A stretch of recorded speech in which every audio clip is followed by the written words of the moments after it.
Hello and welcome to On the Patio with Mr. D. Hey, today we're working with a thing called the Invisible.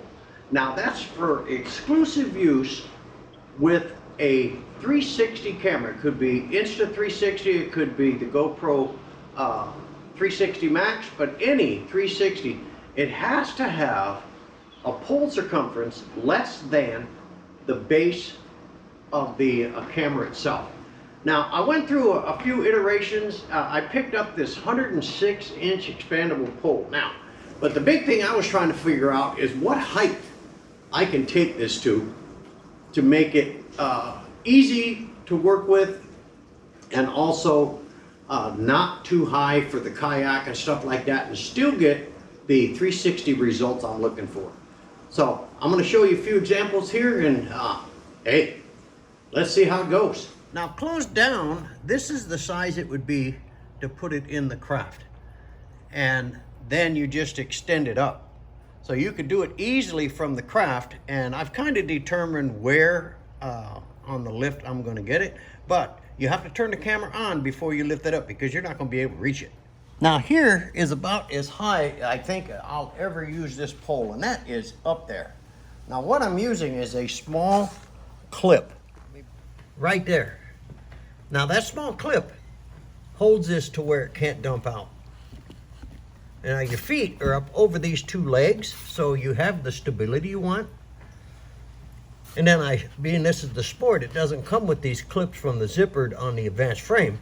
So I just stitch these in and put the buckle in there. All right guys, this here is set up on a 106-inch. Now I don't think I'm ever gonna go up that high. I really don't know. But I mean, that's up there.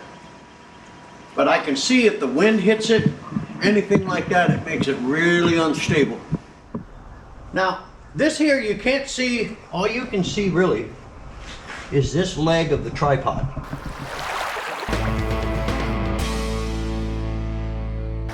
Hey, today we are out on Lake Davenport. We're going to do us a coffee paddle, but I changed out to a Telesin 106-inch extendable pole, or they call it a selfie stick, but I'm using it for my 360 camera. And I tested it the other day on the patio, and I said, well, let me get this thing on the water and see how it does up there. Now, I'm not going to be putting it up no 106 inches. That's a long way up there.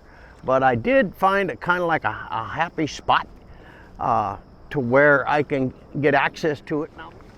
Being that the Max 360 or 360 Max, I don't know which way they say it, doesn't have the voice command for turning it on, you have to turn the camera on before you send it up the pole. And that's not that big a deal. Anyway, I'm out here in Davenport today. The sun is just coming up because it's going to be hot, hot, hot, hot, crazy hot, stupid hot. So I want to get out here, get on the water, and get this review all done and get the paddle in. Instead of going to the gym, I'm going out here and paddle around the lake. So that's what we're going to do this morning. And let me show you what this setup looks like. Now there's the setup right here. And it's on a per gear screw-on tripod with a 1/4-20 mount. Now the Telesin selfie stick is, like I said, it's 106 inches carbon fiber. And it's a compression fit system. Now, I don't particularly care for those. I think it's going to work okay for this, but I'm really not sure. That's why I'm out here today. I'm going to get some 360 footage and see basically how far I can get it up, where it's comfortable, where I can reach it. Now, again, you have to turn the camera on before you put it up there. So anyway, we're going to get out of this part. We're going to switch over to the 360. And so, hey, next time you hear from me, and today I did bring the digital recorder, so the audio won't be so bad, because the audio on the 360 Max or Max 360 is horrible. Especially when you get it up in the air, you can't hear it. So I do have another digital mic and mic setup here, lapel mic system, and I'll be using that for the audio. So hey, we'll be back in just a sec and have the 360 up. Well guys, we finally have the 360 camera all set up, and One of the things that you want to make sure you do when it's up on that pole, remember this is voice command, and if you use one of the GP commands, and the reason I said GP because it'll hear me and then it will act on what I'm saying. So anyway, keep all your clips very short, because you are shooting in 5.6K and you're exporting to GoPro Viewer, and that's the thing that converts it to where you can export it into your, if you're using Final Cut Pro like I am, you can export it then as a 360 clip after it's been converted by the GP Viewer application. Now once that part's done, then you can go into, there's the eagle up there, then you can go into Final Cut Pro if that's what you're using. Now if you're using Premiere, you don't need to do that. The files will import straight into Premiere without the conversion process. I'm hoping that Final Cut Pro does the same thing eventually, but right now that's not the case. So anyway, I'm gonna get out of here and we will continue later, because again, you gotta keep these clips short. Well guys, I've got the 360 camera now in what they call hero mode. That's the same thing as if you were just using a regular GoPro. Now this does have hyper smooth in it, and it allows me to lock down the horizon and all that kind of thing. As you can see the shot here, it's pretty cool.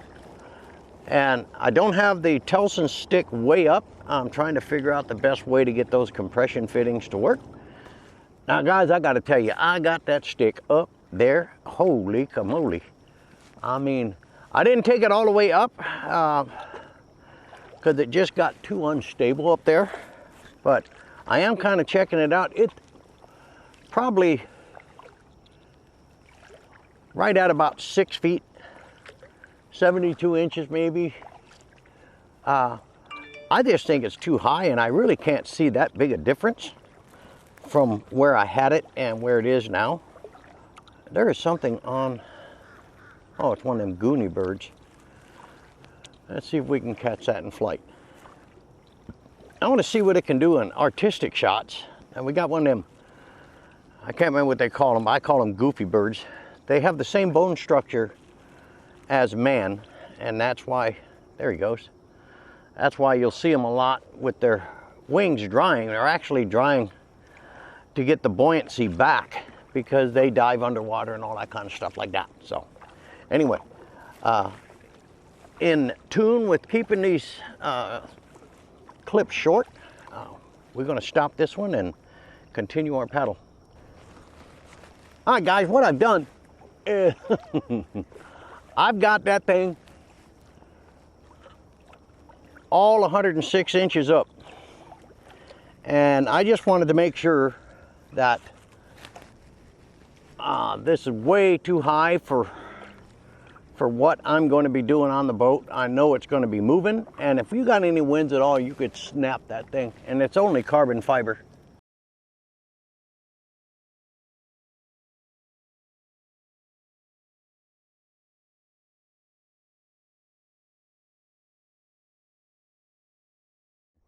Well, hey guys, I hope you enjoyed this video. The Telesin 106-inch selfie stick, and again, full carbon fiber, actually works. I went through some different testing and different heights. Now, for the kayak at 106 inches, that's ridiculous.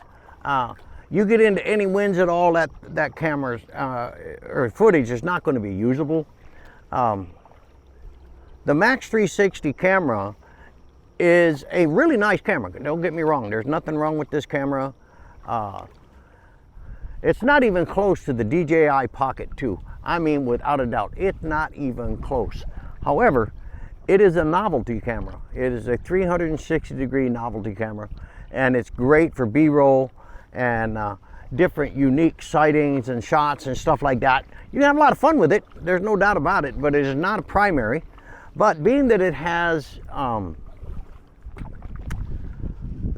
what they call hero modes, forward and aft. That's like having 3 cameras in one. You could use it as a primary, but again, it doesn't have the gimbal smoothness as the DJI Osmo Pocket. But as far as the Telesin 106-inch selfie stick, carbon fiber selfie stick,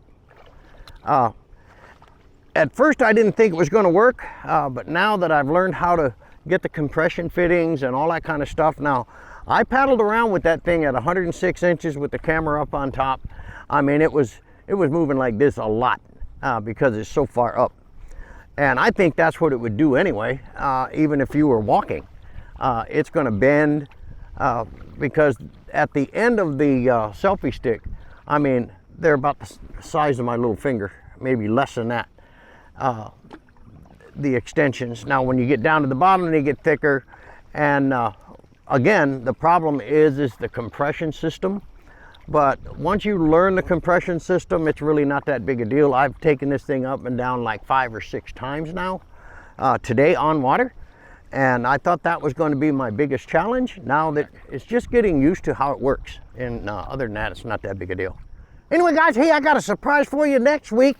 We're going to be doing a review of a product from Advanced Elements. I will be reviewing their 100%, and that includes the blades, 100% carbon fiber touring 4-part paddle. It weighs 1.8 pounds, and I like the looks of it. It's on its way. It'll be here, you know, sometime next week, and we're going to get it out on the water and see how it performs. So I'm looking forward to that. So hey, we'll see you on the next one.